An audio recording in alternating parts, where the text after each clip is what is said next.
naglakbay na mag-isa. Initin ang ulo at nagwawala. Make a U-turn at Quirino Avenue, Nagpupunta pa si C2. Aling Sonia sa aming bahay para magsumbong sa nanay ko. Matalik kasi sila magkaibigan at nagsasabihan ng mga bagay-bagay noong dalaga pa lamang sila. Hindi yun nawala kahit pa Continue on pareho na Route silang may 120 mga for 3 pamilya. kilometers.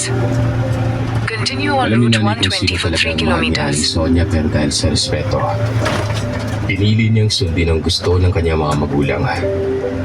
Wala naman siya magagawa. Nung kapanahunan nila, sumuway lamang ang anak ng konti sa gusto ng mga magulang. Naita talaga ng suwain at iskandaloso.